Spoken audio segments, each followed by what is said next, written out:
អាគារខុនដូនៅក្រុងបាងកកប្រឈមនឹងការរាំងស្ទះការលក់ខណៈអ្នកជំនាញព្រមានថាតំបន់3ទៀតអាចរញ្ជួយដីបង្កក្រុងបាងកករងការរញ្ជួយម្ដងទៀតគ្រោះរញ្ជួយដីកម្រិត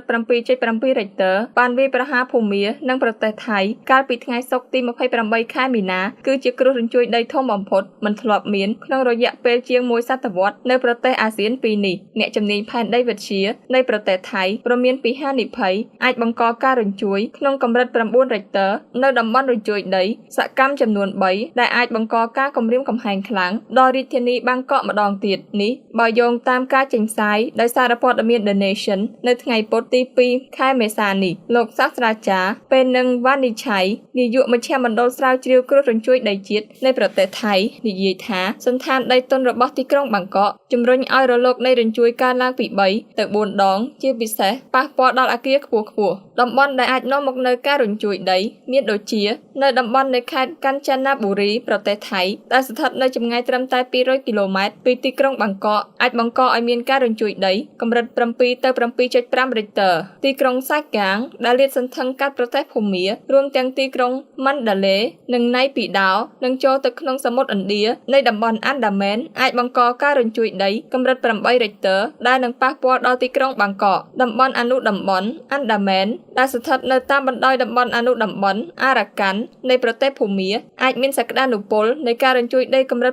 8.5 ទៅ 9 រិចទ័រតាមអ្នកជំនាញវិទ្យាផែនដីលោកសាស្ត្រាចារ្យពេលនឹងវ៉ានីឆៃបើតំបន់ទាំង3នេះធ្លាក់ក្នុងការរញ្ជួយដីមានកម្រិតពី7ទៅ 9 រិចទ័រម្ដងទៀតគឺកម្លាំងរញ្ជួយរបស់វាអាចមានរលកខ្សែស្នូលផែនដីដែលអាចប៉ះពាល់ដល់ទីក្រុងបាងកកបើទោះជាទីក្រុងបាងកកនៅឆ្ងាយពីវាក៏ដោយជាពិសេសបើនៅតំបន់នៃខេត្តកាន់ចាណាប៊ូរីប្រទេសថៃរងការរញ្ជួយដីគឺក្រុងបាងកកនិងរងរញ្ជួយផងដែរព្រោះរវាងពីទីក្រុងបាងកកទៅតំបន់នៃខេត្តកាន់ចាណាប៊ូរីមានចម្ងាយ200គីឡូម៉ែត្រប៉ុណ្ណោះបន្ទាប់ពីការរញ្ជួយដីក៏ក្រៅប្រទេសថៃអគារខុនដូនៅទីក្រុងបាងកកប្រឈមនឹងការរាំងស្ទះក្នុងការលក់យោងតាមសេចក្តីរាយការណ៍ដែលចេញផ្សាយដោយកាសែតបាងកកប៉ុស្តិ៍កាលពីថ្ងៃទី2 មេសានេះបានឲ្យដឹងថាអគារខុនដូជាច្រើនទីតាំងដែលស្ថិតនៅក្នុងទីក្រុងបាងកកកំពុងប្រឈមមុខនឹងការបិទទ្វារដោយសារការលក់ធ្លាក់ចុះបន្ទាប់ពីមានការរញ្ជួយដីបានកើតឡើងក៏ក្រៅប្រទេសថៃនឹងបានបំផ្លាញអគារខ្ពស់ៗរាប់ពាន់ខ្នងក្នុងរដ្ឋធានីថៃកាលពីថ្ងៃទី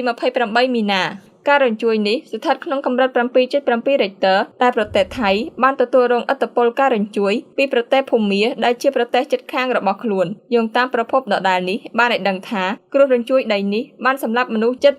2,900 នាក់នៅក្នុងប្រទេសភូមាដោយវាបានបណ្ដាលឲ្យអគារកំពុងសាងសង់មួយចំនួនក៏ត្រូវបានដួលរលំផងដែរចំណែកនៅទីក្រុងបាងកកវិញអាជ្ញាធរក៏បានរាយការណ៍ផងដែរអំពីកម្រិតនៃការខូចខាតផ្សេងៗគ្នាចំពោះអគារប្រហែល 13,000 ខ្នងនិងការជម្លៀសប្រជាជនចេញពីលំនៅឋានដែលនៅក្បែរនោះជាបណ្ដោះអាសន្នដើម្បីធានាសុវត្ថិភាពពីគ្រោះរញ្ជួយដីដែលខ្លាំងបំផុតមិនធ្លាប់មាននេះបើយោងតាមអ្នកប្រឹក្សាអចលនទ្រព្យក្នុងប្រទេសថៃបានលើកឡើងថាក្រោយកើតមានឡើងនៅគ្រោះរញ្ជួយដីដ៏គួរឲ្យតក់ស្លុតនេះអតិថិជនដែលមានគម្រោងចង់ទិញផ្ទះនាពេលអនាគតជាពិសេសខុនដូកំពុងបាត់បង់នៅទំនុកចិត្តខណៈអ្នកទិញទាំងនោះសម្ដែងការព្រួយបារម្ភថាវានឹងប៉ះពាល់ដល់សុវត្ថិភាពក្នុងការរស់នៅរួមទាំងបញ្ហាលក់មិនដាច់នៅខុនដូទាំងនោះក្នុងរយៈពេលខ្លីណាមួយដែលធ្វើឲ្យការផ្គត់ផ្គង់គេហដ្ឋានខុនដូមានចំនួនលើសលប់នៅក្នុងទីផ្សារក្នុងទីក្រុងបាងកកលោកប៉ាត្រាឆៃទេវវង្សនាយកស្រាវជ្រាវនឹងទំនាក់ទំនងនៅក្រុមហ៊ុន Soldiers Thailand បានលើកឡើងថា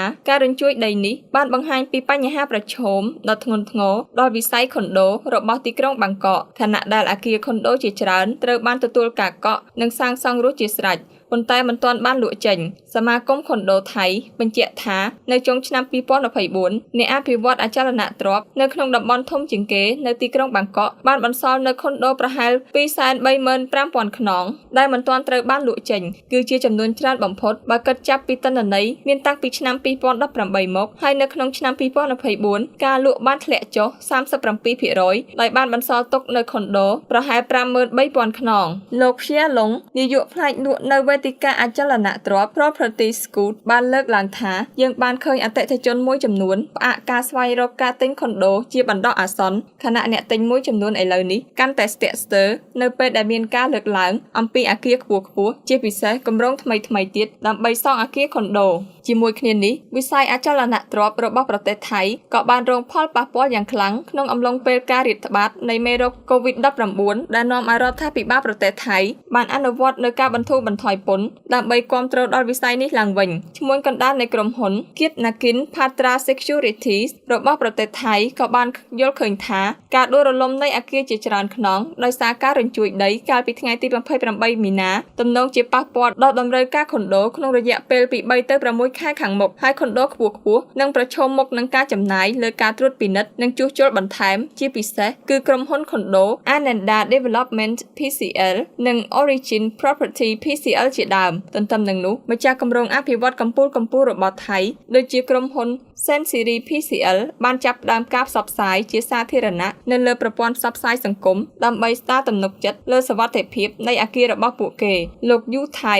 ថៃសាំងសុកនាយកប្រតិបត្តិនៃក្រុមហ៊ុនSensiri បានលើកឡើងនៅក្នុងសារវីដេអូថាជាងពាក់កណ្ដាលនៃគម្រោងលំនៅឋានចំនួន250ត្រូវបានត្រួតពិនិត្យហើយក្រុមហ៊ុនមិនបានរកឃើញការខូចខាតរចនាសម្ព័ន្ធធំនោះទេខណៈម្ចាស់គម្រោងអភិវឌ្ឍផ្សេងទៀតក៏បានចេញមកធ្វើការអះអាងធានាសុវត្ថិភាពស្រដៀងគ្នាអំពីលំនៅឋានរបស់ពួកគេផងដែរយ៉ាងណាអ្នកវិភាគអំពីទីផ្សារអចលនទ្រព្យក៏សម្គាល់ថាអ្នកទិញអាចនឹងងាកទៅចាប់អារម្មណ៍ការរស់នៅក្នុងលំនៅឋានតូចៗដែលសង់ជាប់នឹងដីជាជាងការរស់នៅលើអគារខុនដូខ្ពស់ៗព្រោះតែពួកគេបានមើលឃើញពីហានិភ័យនៃគ្រោះរញ្ជួយដីដែលអាចកើតមានជាថ្មីហេតុការណ៍នេះបាននាំឲ្យសន្ទុះអភិវឌ្ឍអចលនទ្រព្យបានធ្លាក់ចុះ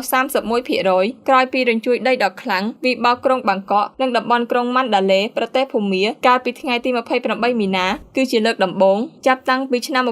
1930ដែនដីអាស៊ីអាគ្នេយ៍ពីរនេះជួបគ្រោះធម្មជាតិដ៏ធំនេះក្រោយពីរងឥទ្ធិពលដោយគ្រោះរញ្ជួយដីកម្រិត 7.7 រិចទ័រពីប្រទេសភូមាកាលពីថ្ងៃសុក្រខែមីនារដ្ឋាភិបាលថៃក៏ចាប់ផ្ដើមយុទ្ធនាការត្រួតពិនិត្យសំណង់ខូចខាតទូទាំងប្រទេសដែលរកឃើញថាមានអគារចំនួន34ត្រូវរងការខូចខាតធ្ងន់ធ្ងរនេះបើយោងតាមប្រភពព័ត៌មានថៃ The Nation តាមប្រភពដដែលនេះនាយកដ្ឋានសាធារណការនិងនគររូបនីយកម្មនិងរដ្ឋបាលទីក្រុងបាងកកបានចាប់ផ្ដើមអនុវត្តការត្រួតពិនិត្យលើអគារសរុប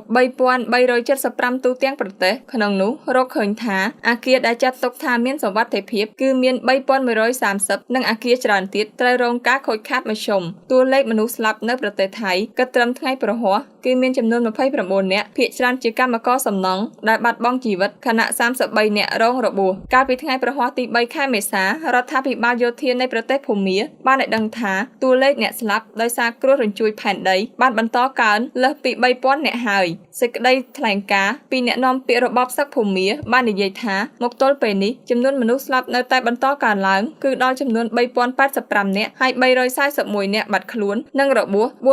4715 នាក់ក្រោយការវាយប្រហារគ្រោះរញ្ជួយដីកម្រិត 7.7 រិចទ័រកាលពីថ្ងៃទី28ខែមីនាបើតាមអ្នកនាំពាក្យរបបសឹកក្រុមសង្គ្រោះនិងបុគ្គលិកផ្ដល់ជំនួយមកពីប្រទេសសរុបចំនួន17បានមកចូលរួមប្រតិបត្តិការឆ្លើយតបនឹងការអំពាវនាវពីរដ្ឋាភិបាលយោធាភូមាជាមួយជំនួយនឹងសម្ភារៈផ្សេងៗជិត 1000 តោនអ្នកនាំពាក្យរដ្ឋាភិបាលយោធាបានបន្តថាកិច្ចប្រឹងប្រែងរកនិងជួយសង្គ្រោះកំពុងតែបន្តប្រព្រឹត្តទៅក្រុមមន្ត្រីអង្គការសហប្រជាជាតិដែលបានចុះទៅដល់តំបន់រងគ្រោះដោយសាររញ្ជួយដីនៅភូមាបានអំពាវនាវដល់សហគមន៍អន្តរជាតិឲ្យបង្កើនការផ្ដល់ជំនួយមុនពេលរដូវភ្លៀងធ្លាក់មកដល់ទីភ្នាក់ងារសារព័ត៌មាន Reuters បានឲ្យដឹងថាក្រុមមន្ត្រីអង្គការសហប្រជាជាតិដែលបានចុះទៅដល់តំបន់រងគ្រោះបានមើលឃើញជនរងគ្រោះកំពុងខ្វះខាតខ្លាំងដូចជាថ្នាំពេទ្យទឹកស្អាតនិងស្បៀងអាហារអ្នកសម្របសម្រួលផ្នែកមនុស្សធម៌របស់អង្គការសហប្រជាជាតិលោក Marco Luigi Corsi បានឲ្យដឹងថាទឹកស្អាតអាហារទីជម្រកនិងថ្នាំពេទ្យគឺជាតម្រូវការដ៏សំខាន់បំផុតជាមួយគ្នានេះអ្នកនាំពាក្យរបស់អង្គការសហប្រជាជាតិលោក Stephen Dujarric បាននិយាយថាក្រុមមន្ត្រីរបស់អង្គការសហប្រជាជាតិត្រូវតែខិតខំយ៉ាងឆាប់រហ័សដើម្បីផ្ដល់ការសង្គ្រោះមុនរដូវភ្លៀងចូលមកដល់នាពេលខាងមុខដែលនឹងធ្វើឲ្យវិបត្តិអាក្រក់នេះកាន់តែអាក្រក់ទៅ